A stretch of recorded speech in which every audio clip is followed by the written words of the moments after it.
के बारे में क्या कहें कि वो जितने शक्तिमान थे, जितने गुणवान थे, उतने ही वो श्रद्धामय और भक्तिमय थे। अधिकतर मनुष्य जो बहुत बलवान हो जाता है और जिसके पास शक्ति आ जाती है, जिसे हम लोग कहें कि राइट साइडेड हो जाता है,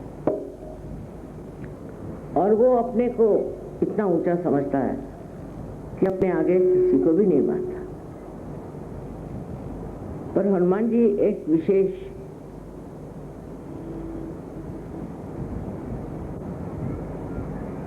देवता है, एक विशेष गुणधारी देवता, कि जितने वो बलवान थे, जितने वो शक्तिशाली थे, उतने ही उनकी भक्ति, शक्ति के संतुलन में जितनी शक्ति थी उतनी ही उनके अंदर भक्ति थी।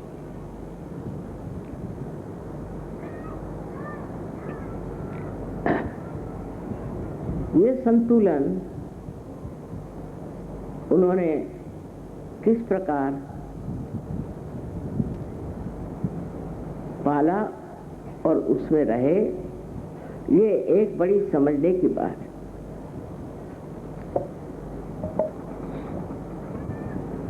जब हम सहयोग में पार हो जाते हैं और सहयोग में हमारे पास अनेक विध शक्तियां आ जाती हैं, उसी के साथ में हमें संतुलन भी आ जाता है। हम प्यार करते हैं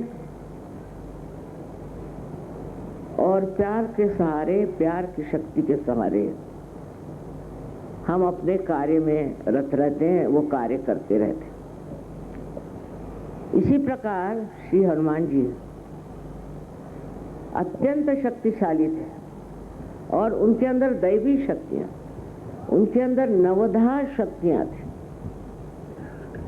जिसे कहते हैं गरिमा, लघुमा। वो चाहे जितना बड़ा हो सकते थे, चाहे जितना छोटा हो सकते थे, अणिमा, छोटे, बिल्कुल बारीक हो सकते थे। ये सारी शक्तियां उन्होंने अपनी भक्ति से पाई।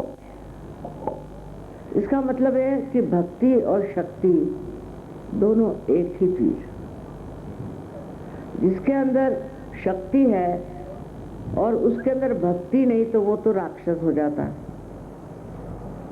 और जिसके अंदर भक्ति है किंतु शक्ति नहीं, वो पागल हो जाता है। दोनों के बीच में जो मध्य मार्ग में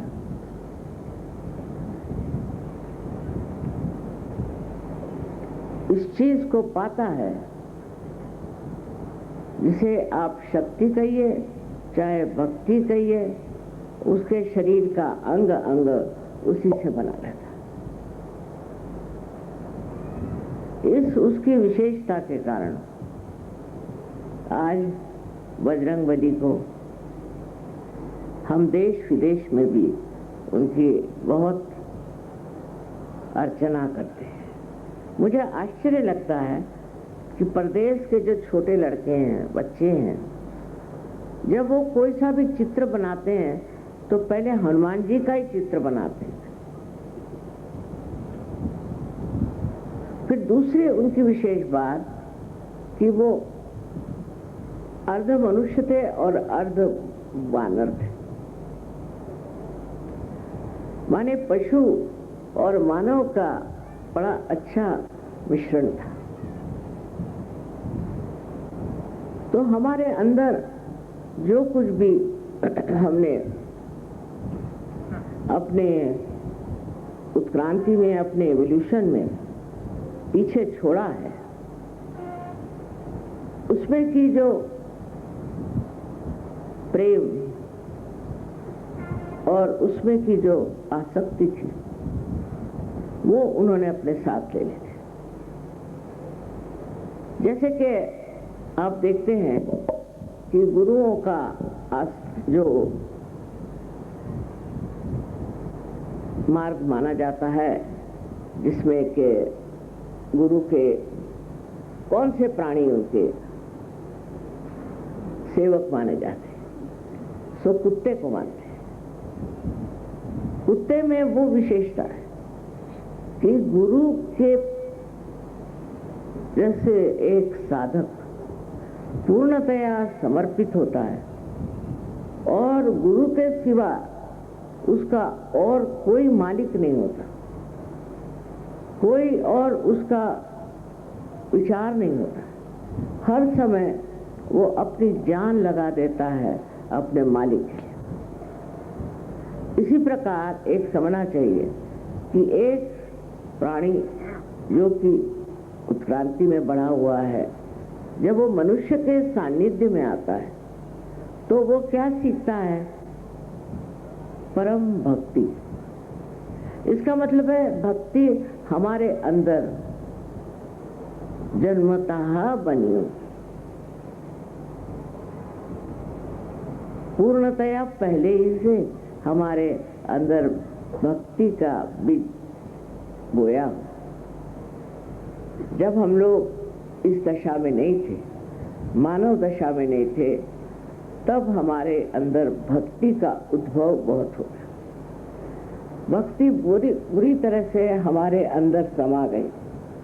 आप किसी भी जानवर को ले लीजिए, उससे आप स्नेह लें, जरा सा स्नेह दें, जरा सा प्यार दें, वो इस तरह से आपसे निकट हो जाता है, इस तरह आपको मानता है और इस तरह आपसे प्यार करता है।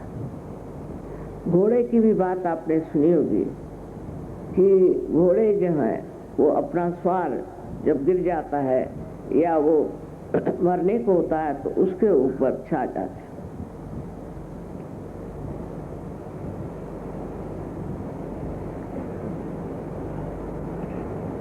इसी प्रकार अनेक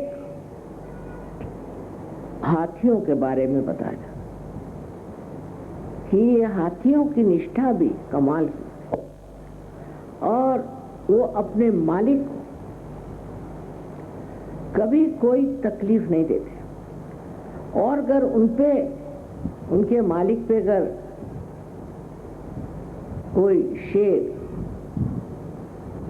या कोई ऐसा जानवर आक्रमण करे तो हाथी उससे लड़ते लड़ते मर जाएगा, पर अपने मालिक को हाथ नहीं लगाने देगा। ये जो रिश्ता एक मालिक का और ऐसे ऊंचे पहुंचे हुए जानवरों का है,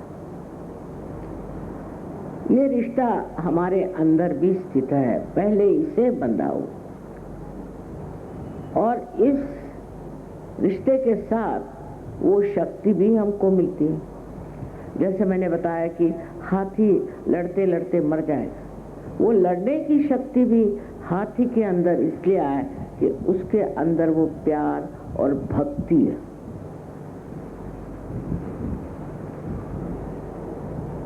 हम लोग कहते हैं कि सहयोग ये प्यार का, परमेश्वरी प्रेम का कार्य है, बात सही, पर इसी कार्य को करते वक्त उसकी शक्ति भी उसी में निहित है।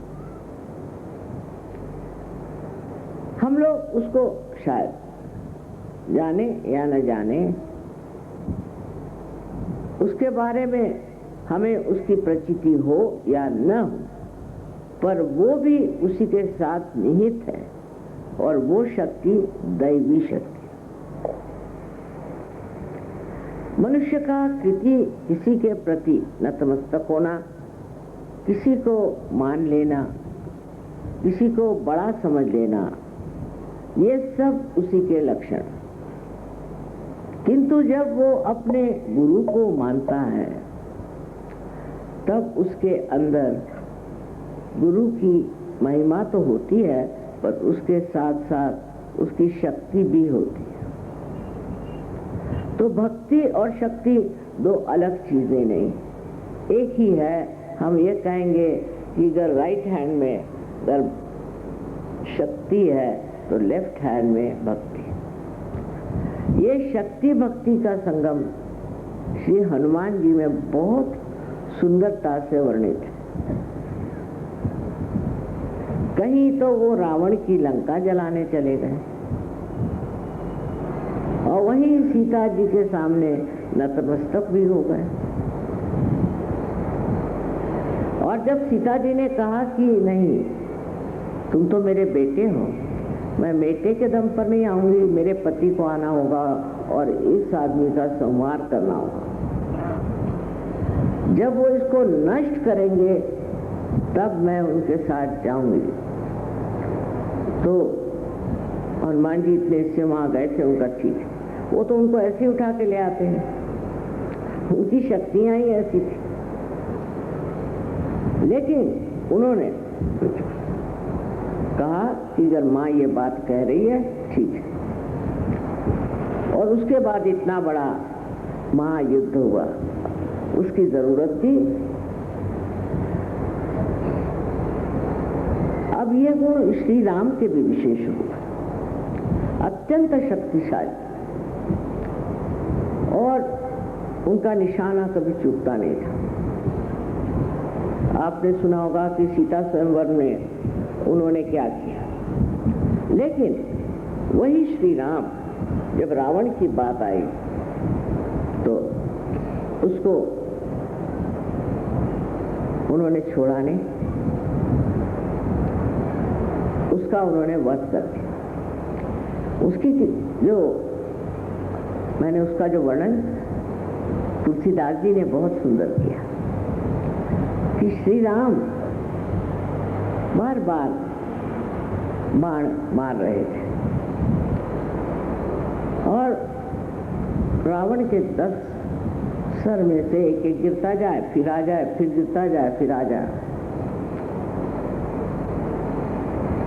तो लक्ष्मण ने कहा, तब कर क्या रहे हैं आप? एक बाण उसके हृदय में मारो, जैसे हृदय में आप बाण मारोगे वैसे ही वो मर जाएगा, नहीं तो वो मरेगा कैसे? वो नहीं मर सकता। उसका वो बाण जो है वो उसके हृदय में लगा है। अब श्री राम का बड़ा सुंदर वर्णन है वहाँ। संकोची थे ना, बहुत संकोची। श्री राम होते हुए इतने शक्ति के प्रचंड महान पुरुष होते हुए भी उन्होंने कहा, देखो बात यह है कि श्रावण के हृदय में मेरे सीता का वास, तो मैं हृदय में नहीं मारूंगा, लेकिन जब बार बार इसका सर उतरेगा तो इसका ध्यान जरूर मेरे सर की ओर जाएगा, उस वक्त मैं इसको बाण से मारना। नहीं तो उनके लिए कहा जाता कि एक बाण में वो वध करते थे। पर अब ये देखिए कि कितनी नजाकत की बात है, कितनी सरलता की बात है, पति का प्रेम अपने पत्नी के प्रति। सारे शक्ति के सागर होते हुए भी उनके अंदर किस कदर प्रेम था। हनुमान जी के तो अनेक किस्से हैं कि जिसमें हनुमान जी ने सिद्ध कर दिया कि वो प्रेम का सागर थे। और उसी वक्त जो दुष्ट हो, जो दूसरों को सताता है, जो दूसरों को नष्ट करता है, उसका वध करने में उनको बिल्कुल किसी तरह का संकोच नहीं होता। ये जो भक्ति की बात बजरंगबली की है, वही उनकी शक्ति की भी बात देखने लायक है।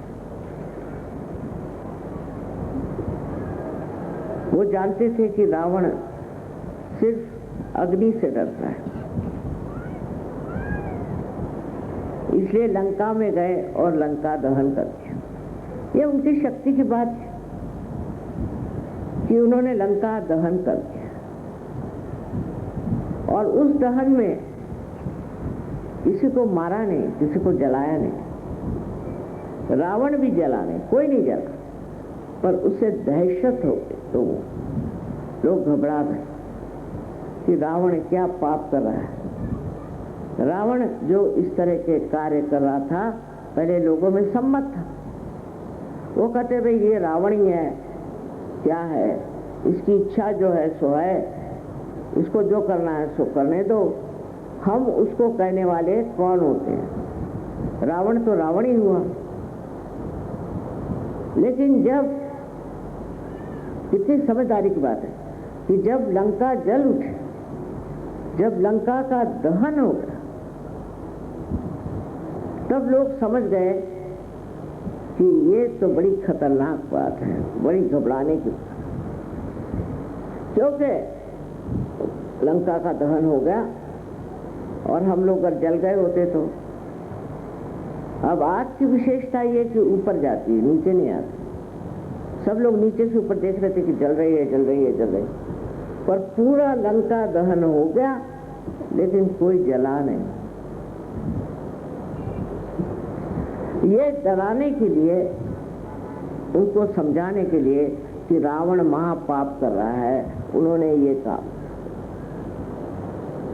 कितनी समझदारी और कितना संतुलन बजरंगबली में था, ये देखना है। यही हम देखते हैं इतिहास में भी, जितने लोग शक्तिशाली बहुत थे उनमें अत्यंत प्रेम था। अगर आप देख लीजिए तो शिवाजी महाराज का एक उदाहरण है कि वो इतने शक्तिशाली थे पर उतने ही बहुत तमीज़दार, बहुत कायदे के और बहुत ही ज़्यादा संयमित आदमी थे। ये संतुलन जब आप में आ गया तब आप सहयोगी हैं। अगर आपके अंदर शक्ति आ गई, इसका मतलब ये नहीं कि आप अपने प्रेम और व्यवहार उसको किसी तरह से त्याग दें, किंतु आप शक्तिशाली हैं।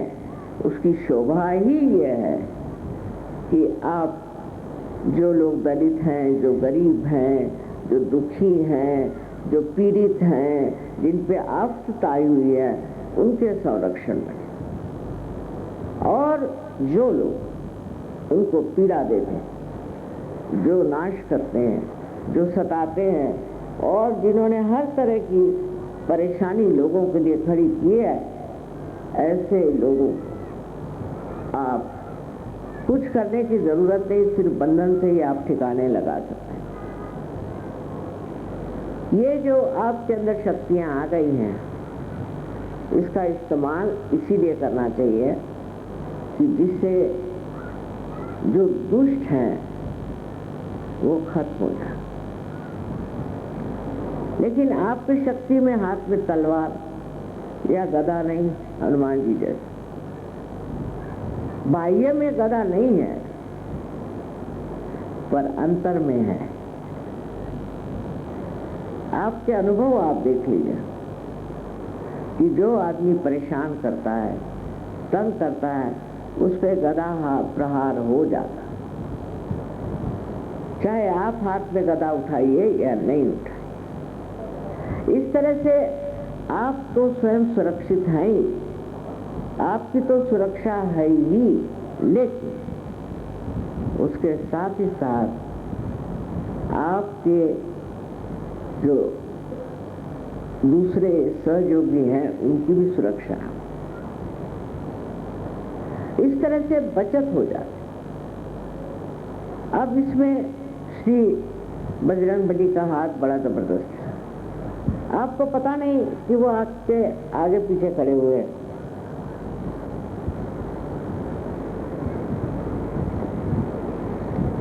है तो उनका स्वभाव बच्चों जैसा, बहुत निर्बल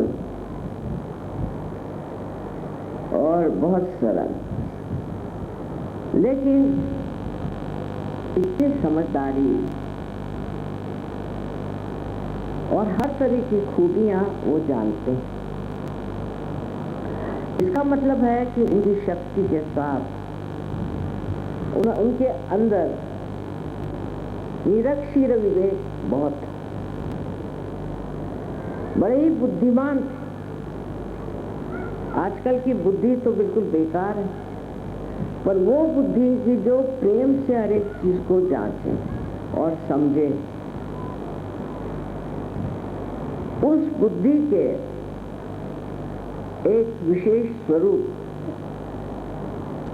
श्री गणेश थे और श्री हनुमान है।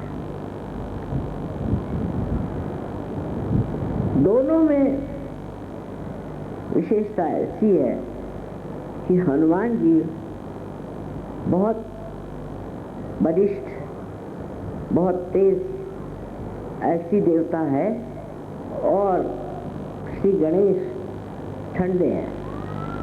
लेकिन दोनों जब वक्त पड़ता है तो बहुत बड़े संहारक।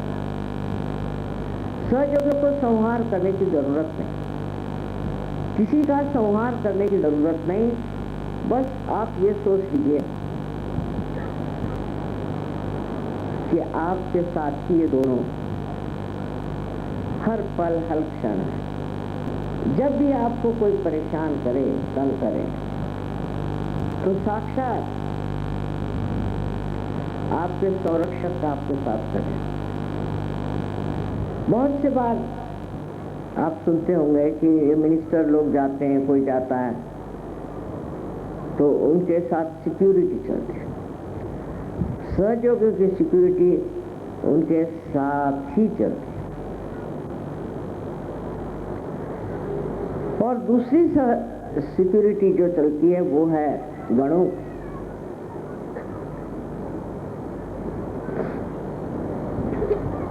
अब इनका तो कार्य बहुत ज्यादा विविध है, तरह तरह के छोटे छोटे काम भी करते, और यही है कि श्री गणेश को वो गणपति है, उनको सब खबर देते हैं आपके बारे में कि क्या हो रहा है, कहाँ गड़बड़ हो रही है, कहाँ से आप पर आक्रमण हो रहा है, कहाँ से आपको तकलीफ हो रही। आप जानते भी नहीं होंगे, कोई अज्ञात रूप से भी कुछ आपके ऊपर में हमला करना चाहे तो भी ये दोनों देवता आपके साथ खड़े हो। और जब गणपति ये बात बता देते हैं तो श्री हनुमान सज्ज हो जाते हैं। तो सहयोगियों को डरने की कोई जरूरत ही नहीं, किसी भी चीज से डरने की जरूरत नहीं। अभी एक किस्सा आपको सुनाऊं मैं, बड़ा आश्चर्य का है कि आपने सुना होगा कि अमेरिका ने हर जगह बहुत सारे बॉम्ब गिराए, ये सोच के कि इस जगह कुछ आक्रामक लोगों ने कुछ व्यवस्था की हुई। तो ये किस्सा जो मैं आपको सुना रही हैं वो ये अफ्रीका में एक जगह जहां पर कुछ सहयोगी थे और वहां बॉम्ब गिरा। वो बॉम्ब गिरने से वहां के जितने भी लोग थे सब मर गए और सहयोगियों को कुछ भी नहीं हुआ। वो बड़े हैरान, उनके ऊपर धूल भी नहीं आई, तो कभी वो कबीला नहीं आए, कभी उन्होंने सोचा नहीं था कि कबीला आएंगे, पर जब ये हुआ तो कबीला आए और आके बताया, मां पता नहीं किसने हमें बचा लिया, किसने हमारी रक्षा की, लेकिन हम सारे सहयोगी बच गए और बाकी सब लोग मर गए।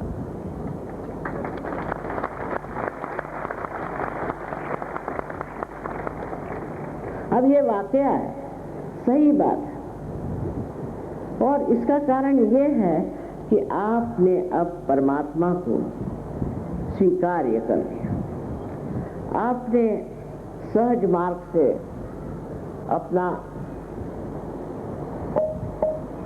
आत्मा चेतित कर लिया।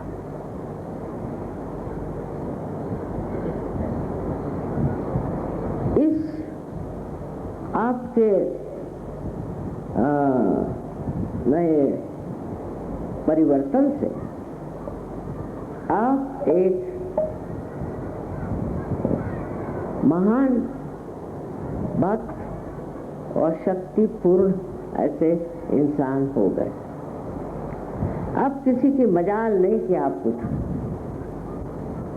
ऐसे हजारों उदाहरण आपको मैं दे सकती हूँ कि जब आप सहज में पार हो गए तो आपको कोई भी नहीं छू सकता। पहले भी संत साधु थे, सबको सताया गया, छला गया, सब कुछ हुआ, पर कितना भी लोगों ने छला या सताया वो डिगे नहीं। और इतना ही नहीं, उनका हमेशा संरक्षण। और ऐसी ऐसी बातें वो कहते थे कि जिससे लोग बहुत नाराज हो जाएं। सोचते थे कि ये क्या बातें कह रहे हैं, राजाओं के खिलाफ, बादशाहों के खिलाफ, सबके खिलाफ वो ऐसी बातें कहते थे जिससे लोग घबरा जाएं। पर हनुमान जी की शक्ति से उनको कोई नहीं छू सका, उनको किसी ने नहीं मारा।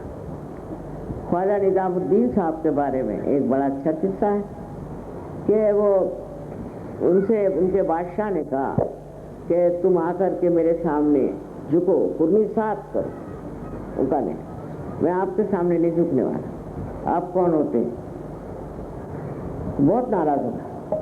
उसने कहा कि अगर 3 दिन के अंदर आप मेरे आके आपने अगर सर नहीं झुकाया तो मैं आपकी गर्दन कटवा दूं। उनका कटवा दूं मैं, क्योंकि आप कोई बड़े साधु संत नहीं जो आपके सामने मैं झुकूं। तो उन्होंने आकर के बड़ा हंगामा मचाया कि 3 दिन बाद जाकर के इस आदमी की गर्दन काट। जिस दिन उसकी गर्दन काटने वाले थे उसी रात इसी बादशाह की गर्दन कट गई, कैसे पता नहीं। अगर ऐसे इतिहास में न होता तो जो बड़े बड़े साधु संत हो गए, जो बड़े बड़े धर्मवीर हो गए, वो खत्म हो जाते। क्योंकि राष्ट्र की प्रवृत्तियां इतनी ज्यादा बलवती है, इतनी हिंसक है और इतनी व्यापक है कि वो इन लोगों को तो खत्म कर ही दे। किंतु उनके पीछे परमात्मा है, और परमात्मा जो है वो एक तरफ हनुमान और दूसरे तरफ गणेश, ये 2 शक्तियां मिलकर के बना। वो संरक्षक, वो संभालता है। राणा प्रताप का किस्सा है मेवाड़ के कि वो जब लड़ाई में गए तो उनके सैनिकों ने सोचा कि भाई ये तो हारने वाले, तो उससे पहले आप वापस जाइए, क्योंकि हम चाहते हैं आप बच जाएं मेवाड़ के लिए। सुनता नहीं, तुम लोग सब वापस जाओ, मैं तो ऐसे ही डटा रहूंगा क्योंकि गण मेरे साथ खड़े हुए हैं। सहयोगी थे ना वो भी। आपको जाना तो आप लोग जाइए, मैं तो ऐसे ही डट के खड़ा रहूंगा क्योंकि गण मेरे साथ। बस एक समझ लीजिए कि आपके आगे पीछे हर तरह के संरक्षण।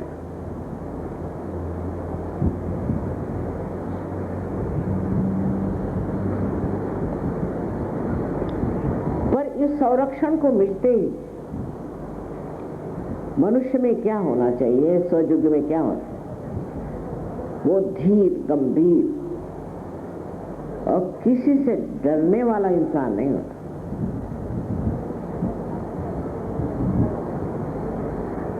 वो किसी से भागता नहीं, जम जाता है उस जगह,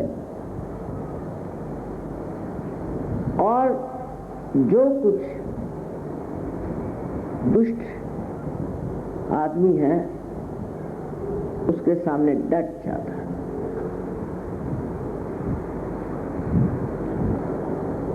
उसको कुछ करने की जरूरत नहीं।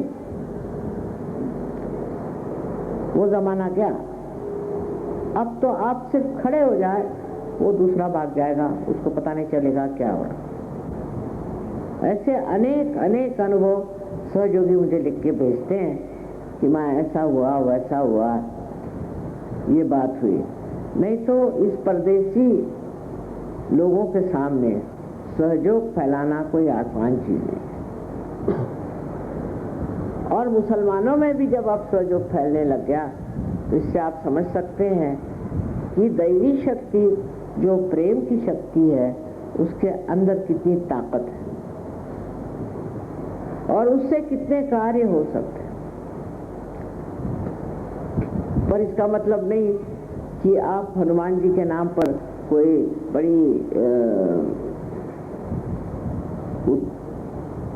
उत्पीड़न तैयार करें। ये इसका बिल्कुल मतलब, जैसे आजकल बने हुए हैं, हनुमान जी का नाम ले लो, गणेश जी का नाम ले लो, और नहीं तो महादेव जी का नाम ले लो, और ऐसी ऐसी संस्थाएं बनाओ। कोई संस्था बनाने की जरूरत है। आप स्वयं ही एक संस्था है। न तो आपको कोई छू सकता है और न तो कोई आपको नष्ट कर सकता है। एक अपने को समझने की बात है, जो कि सब शास्त्रों में कहा है कि आत्म साक्षात्कार का मतलब है अपने को जानना। अपने को जानना माने क्या? जानने का मतलब है ये जानिए कि आपके आगे पीछे कौन कौन खड़ा है, कौन कौन आपका रक्षक है, और जो आपको लोगों से प्यार है और दुलार है, और जो लोगों के प्रति जो हर समय ये सोचते कि इनको मैं किस तरह से खुश करूंगा। जैसे कल चोखा में आने का था कि सारे संसार को मैं सुखी करूंगा, सबको मैं आनंद से भर दूंगा। ये जो भावना आपके अंदर आती है, उसमें सोचना चाहिए कि आपका कोई भी बिगाड़ने वाला नहीं बैठा हुआ। हिम्मत से कोई नहीं बिगाड़ेगा आपको, और उसके लिए आपको कुछ करना नहीं है। उसके लिए आपको कोई तलवार रखने की जरूरत, गदा रखने की जरूरत है। वो तो सब है ही, वो पहले से बन बुन के आए हुए हैं और वो आप में समाये हुए हैं। आपको जरूरत ही नहीं है कि आप अपने को बलिष्ठ बनाएं, आप हैं। एक चाइनीज किस्सा है बहुत मजेदार कि उनके यहाँ मुर्गों की लड़ाई होती है। तो जब मुर्गों की लड़ाई होती है तो उसमें यह हो गया कि किसी तरह से एक राजा को ऐसा लगा कि कोई साधु के पास ले जा।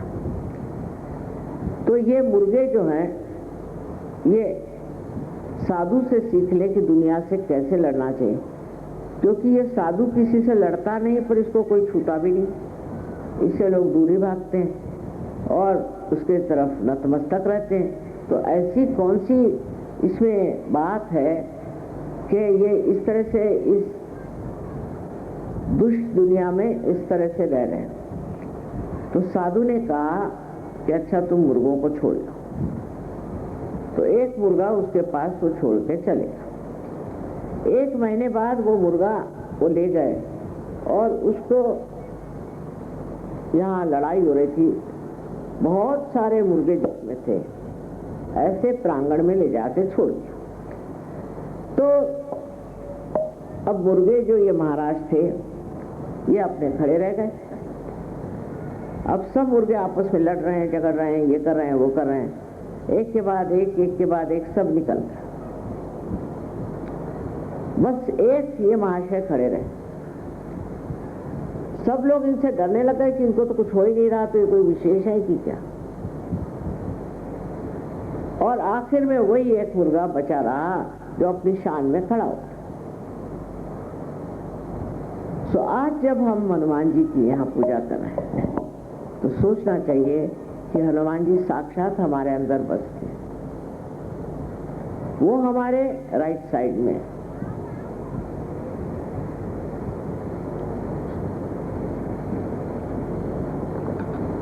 माने पिंगला नाड़ी पर काम करते हैं। पिंगला नाड़ी पर काम करते हैं और हमारे अंदर जोश भरते हैं और उससे उष्णता भी आती है इंसान में। पर उनका मार्ग ऐसा है कि आपके अंदर उष्णता भी आए और भक्ति भी साथ साथ चले। सो जो वो उष्णता आती है, जो जोश आता है, वो हमारे अंदर राइट साइड में काम करता है। और जब हम हनुमान जी की संतुलन शक्ति को प्राप्त नहीं करते तो हमारे यहाँ अनेक बीमारियां आ जाती हैं, जैसे लीवर की बीमारी है, अस्थमा की बीमारी है, और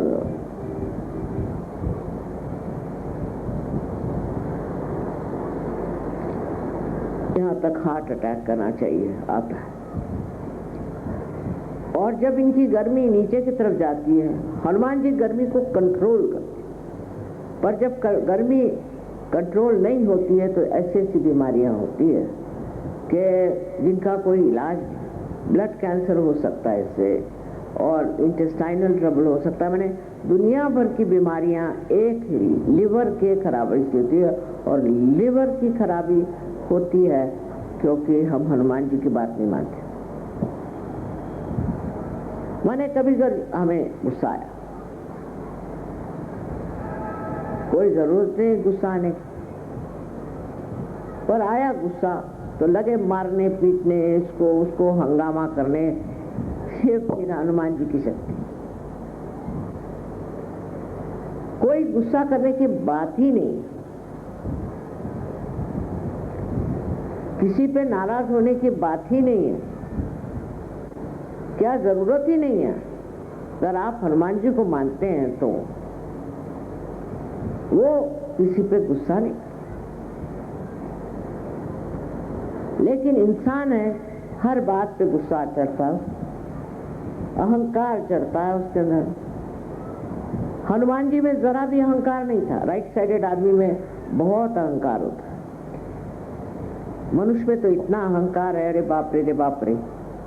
मेरा तो जी घबराने लगता है जब देखती हूँ इनको किस चीज का अहंकार था। उस अहंकारिता का कोई अर्थ ही नहीं है कि हम माने क्या। कोई एक सर्वसाधारण मनुष्य भी अहंकार करता है, और बहुत से राजे महाराजे भी अहंकार नहीं करते। इसका कारण है उनके अंदर ही ऐसी कोई स्थिति बनी है कि वो हनुमान जी को नहीं मानते। जैसे ही आप हनुमान जी को मानते हैं वैसे आप श्री राम को मानते हैं। अब बताइए कि अगर आप राइट साइडेड आदमी हैं तो आपको तो अस्थमा होना नहीं चाहिए, क्योंकि श्री राम का वास हमारे स्वजोग के हिसाब से राइट हार्ट में। क्योंकि आप हनुमान जी को नहीं मानते हैं, उनके तरह का आपका व्यवहार नहीं है, संतुलन नहीं है, इसलिए आपका अस्थमा भी हो जाता। हृदय में आपके शिव जी का स्थान है, वो भी वही गड़बड़ हो जाता है और आपको हार्ट अटैक आ सकता है या आपको और बीमारियां हो सकती हैं।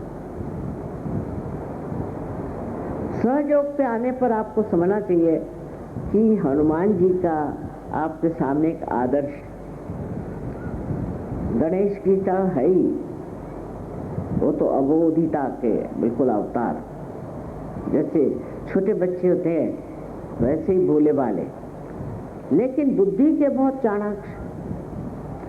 और हनुमान जी के अंदर एक संतुलन, एक प्यार भरा आनंद,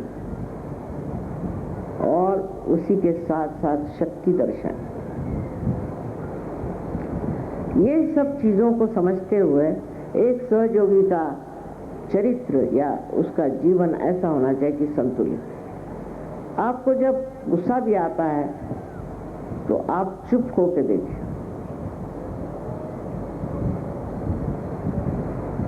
मेरे ख्याल से मुझे तो कभी गुस्सा नहीं आता, या आता भी होगा तो मुझे तो पता नहीं। और बगैर गुस्सा किए मामला ठीक हो जाता। हाँ, मैं कहूँगी जरूर कि ये क्या कर रहे हो, बस, ज़्यादा इससे आगे नहीं। और लोग तो गाली गलौज दुनिया भर की चीजें करते हैं, पर जब ये अति हो जाता,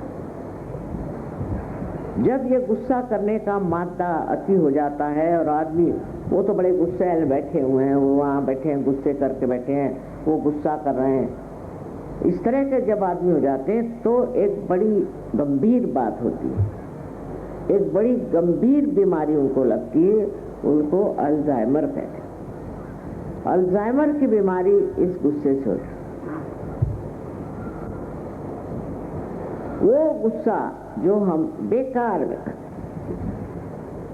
अब समझ लीजिए आपके लड़के को किसी ने थप्पड़ मार दी, हो गए आप गुस्से। गुस्सा होने से क्या बात होगी, उल्टे सोचना चाहिए कि हमारे लड़के की कोई गलती है या हम जबरदस्ती अपने प्यार में उस लड़के को खराब कर रहे हैं। इस तरह का संतुलन जीवन में नहीं आएगा तो ये अल्जाइमर की बीमारी बहुत ही खराब होती है। इसमें आदमी पगला सा जाता है, मरता भी नहीं है और किसी को मरने भी नहीं देता, गालियां देता है, चीखते रहता है, उसका इतनी पकड़ आ जाती है लेफ्ट साइड में, ब्रेन में, कि उसका व्यक्तित्व ही एक अजीब सा हो जाता। उसका इलाज है सहयोग में, पर बड़ा कठिन है, क्योंकि वो तो गालियां देते बैठते हैं, उसको जो ठीक करे जाएगा उसको ही गालियां देंगे, तो कौन मानने चला। कोई डॉक्टर हो, उसको कोई गाली दे तो कह जाए चूल्हे में, मुझे क्या करने का। यही होता है उनके साथ कि नहीं चाहिए, माँ हमको इसको ठीक करना ही नहीं, जाए यहाँ रहना जैसे। अब दूसरे हनुमान जी के जो बड़े भारी दुश्मन है वो हैं शराबी। जो लोग शराब पीते हैं उनका लंका दहन करते हैं। अरे आप देखते हैं जो आदमी शराब पीते हैं ना, कोई उनसे बात करेगा ना कुछ करेगा, अच्छा वो 10 शराबी इकट्ठे करके और शराब पिला। अब सब शराब पी रहे हैं, ना उनके घर में खाने को है ना पीने को है, नहीं कुछ के बस शराब ही पी रहे हैं पागल जैसे। जो लोग हनुमान जी को मानते हैं वो शराब नहीं पी सकते, नहीं पी सकते, क्योंकि इधर से मानो तो उनको और करो उसके उल्टा तो हो नहीं सकता। और आजकल मैं देखती हूँ कि शराब पीना बहुत बढ़ गया है।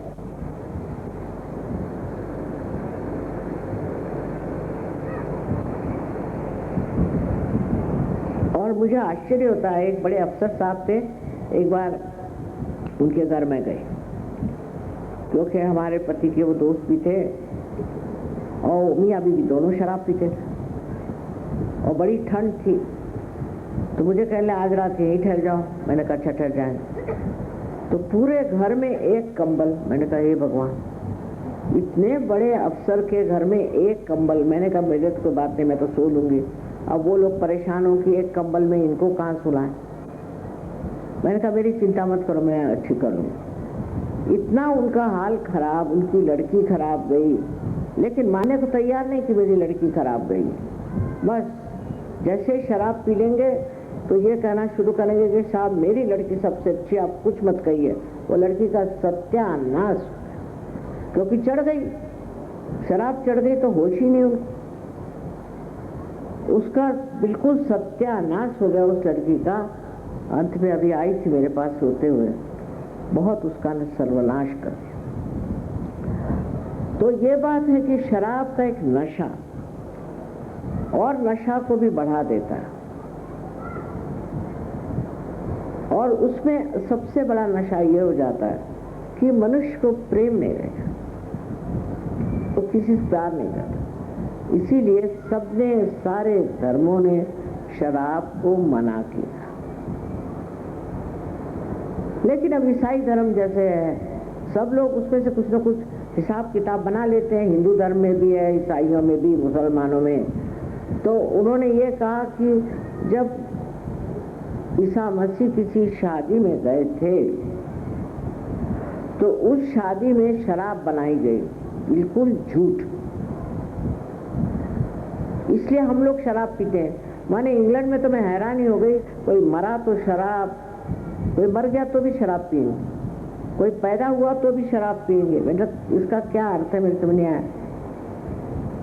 तो वो जो आदत हो गई उन लोगों, और शराब का वहाँ बिल्कुल बड़ा भारी एक संस्कृति सी बनी हुई है शराब की, किताबें लिखी हुई, कौन सी शराब कब पीना चाहिए, ऐसा नहीं वैसा नहीं, कैसा ग्लास इस्तेमाल करना चाहिए।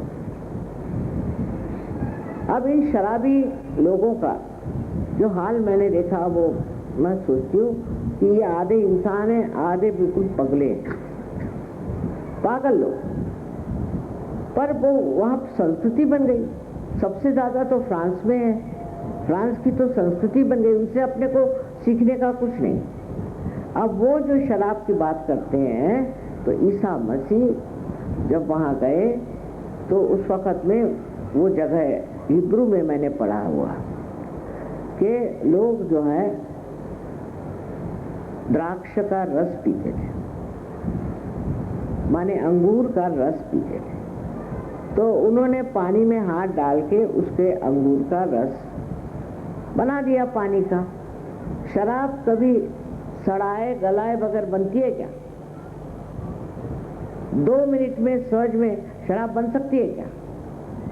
जब तक आप शराब को खूब सड़ाइए नहीं, और जितनी सड़ेगी उतनी महंगी। 50 साल सड़ी हुई हो तो और भी अच्छी, और 100 साल हो तो बस दुर्लभ। ये शराब की आइडियाज बना ली शराबियों ने, और शराबी लिखने वाले और शराबी कहने वाले। उनके शराबियों के लेक्चरों से न जाने कितने लोग बेवकूफ बनते हैं, पर किसी शराबी का मैंने किसी भी देश में पुतला खड़ा हुआ नहीं देखा।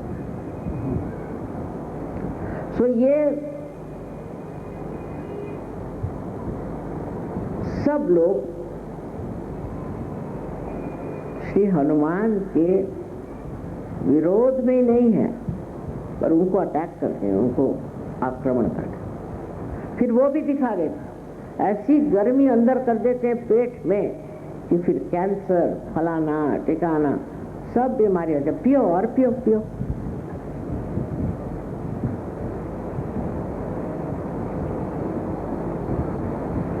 ये शराब पीने पिलाने की और पीने की जो ये रस्म चल पड़ी है, इसका मुझे तो डर लगता है कि हनुमान जी को संभाले रहो, न जाने क्या कर दें, कहाँ से क्या आफत कर दें, इनका क्या ठिकाना। सारे शराबियों को एक दिन पकड़ के समुद्र में न डाल दें, मुझे तो यही डर लगता है इनका। क्योंकि इनमें दया है, भक्ति है, सब है, पर जो इनके विरोध में खड़े हैं उनके, जैसे श्री गणेश, दुष्चरित्र आदमी अगर कोई हो, कोई अगर बुरे वर्तन का आदमी हो, तो उसके विरोध मूलाधार चक्र पड़ता है, इसका चरित्र ठीक। पर इनकी बात और है, ये जब किसी आदमी को देखते हैं कि वो अपनी चेतना से ही खेल रहा है, शराब पीने से चेतना ही नष्ट होती है, तो फिर उसके पीछे पड़ जाते हैं। घर में कलह होगा, झगड़े होंगे, मारामारी होगी। अब देखिए कि रास्ते पर मारामारी हो रही, अगर आप रास्ता रोक गया तो 2 शराबी आपस में मार रहे, फिर उसकी हवा और फैलती। तो किसी शराबी के घर किसी सजगों को जाना नहीं चाहिए, क्योंकि वो अपवित्र जगह, और न ही किसी भी शराबी के साथ कोई संबंध रखना चाहिए। सजोगियों के लिए भी बड़ा घातक है, क्योंकि इधर तो आप हनुमान जी को मानते हैं और उधर आप शराबियों के जाते हैं।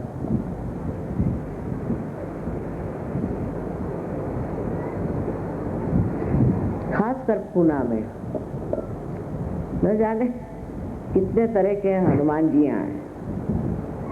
मारुति, कोई दुलिया मारुति, तो कोई वो मारुति, तो कोई वो मारुति। तो पुणे वालों के लिए तो बहुत बच के रहना चाहिए।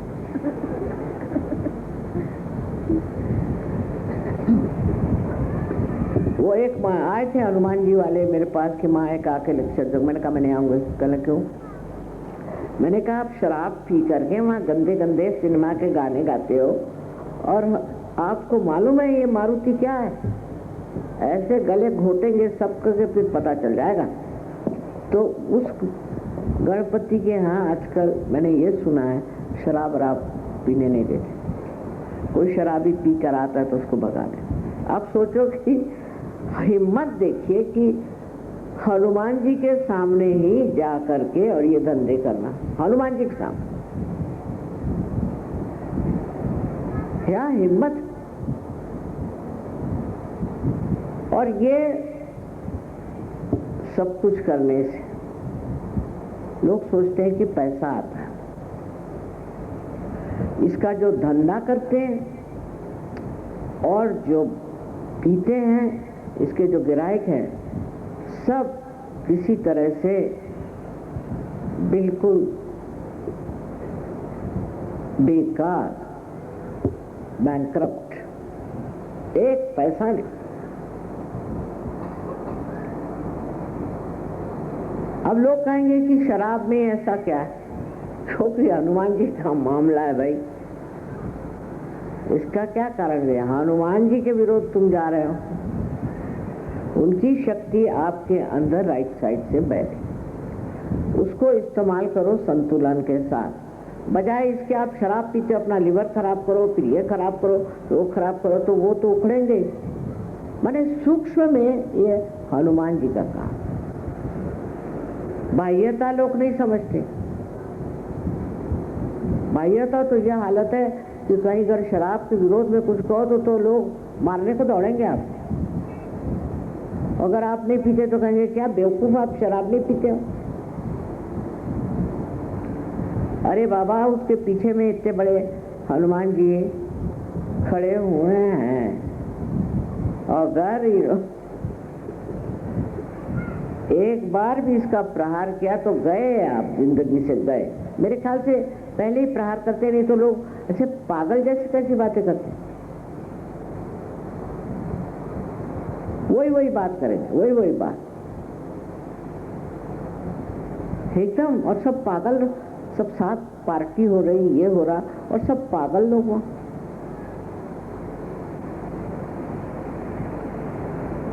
फिर शादियों में, बारातियों में, सब में चलता।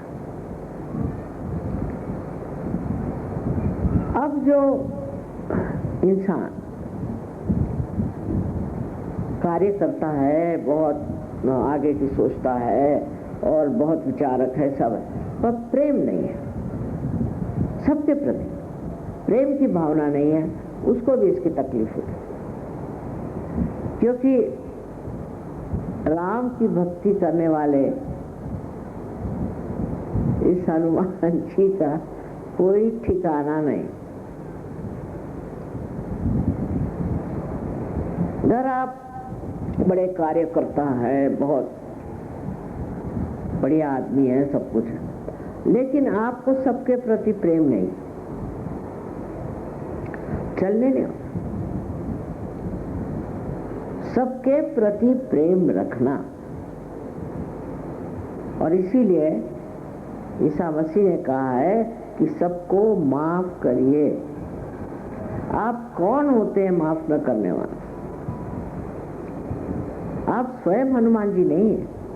हाँ, आपके साथ हनुमान जी हैं और आपके लिए वो आदर्श है कि वो अपने भक्ति के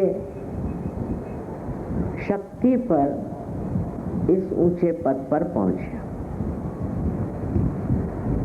जहां गर्मी हुई, लोगों की खोपड़ी खराब हो जाती है और प्यार का मजा टूट जाता है। ऐसे हनुमान भक्त श्री बजरंग बली को सबको नमस्कार करना चाहिए और समझना चाहिए कि हमारे अंदर जो भी सहयोग से शक्तियां आई हैं उसको संतुलन में रखें। प्यार ऐसी चीज है कि आप बड़े बड़े लोगों को प्यार के बंधन में फंसा, हम तो यही करते रहते हैं क्योंकि अजीब अजीब लोगों से पाला पड़ता है। अब उन पे ऐसी प्यार का चक्कर चलाओ कि वो ठिकाने आ जाए। एक बार हम गए थे कहीं, वहाँ एक साधु बाबा बड़े मशहूर, लेकिन गुस्से के तेज, ये लोग सब गुस्से के तेज बहुत होते हैं। तो हम चढ़ के ऊपर गए तो वो गुस्से में यूं यूं यूं यूं गर्दन कर रहे थे, क्योंकि उनको यह अहंकार था कि वो बरसात को रोक सकते हैं। और मैं जो ऊपर गई, चढ़ते चढ़ते ऊपर पहुंची तो बिल्कुल भीग गई बरसात। अब ये बहुत गुस्से होकर बैठे थे, तो मैं जाकर उनके गुफा में बैठी, वो आके बैठ गए बहुत गुस्से। तो मैंने कहा ऐसा क्या हो गया, आप भीग गए तो क्या हो? नहीं, कहना कि तुमने, आपने मेरा अहंकार निकालने के लिए ही पानी बरस रहा था, उसको रोका नहीं, क्योंकि मैं तो रोक सकता हूँ, मेरे ये अहंकार हो गया। ऐसी कोई बात नहीं। मैंने कहा देखो, तुम सन्यासी हो और तुमने मेरे लिए एक साड़ी खरीदी, मैं सन्यासी से तो कुछ ले नहीं सकती, और तुम मुझे कुछ दे नहीं सकती। तब मैंने सोचा कि भीग जाओ तो लेना ही पड़ेगा। उस चीज से उनके आंख से आंसू बहने लगे, मेरे पैर पे गिर पड़े। मैंने कहा मुझको क्या करना था, मुझको तो सिर्फ थोड़ा सा भीगना ही, नहीं तो मैं भी नहीं लेने वाली थी, पर मैंने कहा थोड़ा भीग जाओ तो फिर लेना पड़ेगा साड़ी। तो कहने लगे कि अच्छा, मैंने कहा तुमने मेरे लिए भगवे रंग की साड़ी दी है और 9 वार, ये अच्छा किया, क्योंकि इसमें तो पेटीकोट भी भीग गया तो 9 वार मैं पहन सकता। बहुत खुश, एकदम उनकी तबीयत खुश हो। तो ये प्यार ऐसी चीज है कि बड़े बड़े गुस्से वालों को जमीन पर उतार लाती है। और पहले के अनेक ऐसे उदाहरण है, वो जो बताते बसूं बैठूं तो रात पूरी ऐसी बीत जाएगी। और अब भी हर दिन हो रहा है। प्यार से बात करो, उसमें क्या जाता है? अगर आप प्यार करोगे तो दूसरों के सद्गुण आपके अंदर आए, और अगर आप किसी से नफरत करोगे, उसी से उसके जो दुर्गुण है वो आपके अंदर आ जाए। लेन देन का मामला, आपने किसी से ये ऐसा वो वैसा, जो देखो कोई ठीक ही नहीं। ऐसे बहुतों के यहाँ रिवाज है, वो संस्कृति है कि कोई घर में आया, बैठा, खाओ पियो, ठीक है, हाँ हाँ हाँ सब हुआ, जैसे क्या ये ऐसा खराब आदमी। फिर दूसरा आया, वो बैठा, खासकर औरतों में बहुत होता है, तो आके बैठा, हाँ बड़े अच्छे बड़े अच्छे, हाँ जाओ जाओ, हाँ ये ऐसा। अरे भाई, ऐसे ऊपरी प्यार से तो नहीं हो सकता ना। अगर तुम इस तरह से ऊपरी प्यार की चीज करोगे तो वो क्या समझता नहीं है क्या? प्यार अंदर से करने की शक्ति आपको प्राप्त है, क्योंकि आप सहयोगी हैं। और जब ये चीज को आप आत्मसात करोगे, अपने आप जब प्यार का पेड़ खिलेगा तो आप दूसरों को आनंद दोगे और उसकी खुशबू आपको भी आएगी। प्यार के सागर के सिवाय और कोई चीज आपको अच्छी नहीं लगेगी। इसलिए बजरंगबली से जो चीज सीखने की है वो है उनकी भक्ति, और वो शक्ति जो उन्होंने आपको दी है कि आपको कोई हाथ नहीं लगा सकता अगर आपकी भक्ति सच्ची है।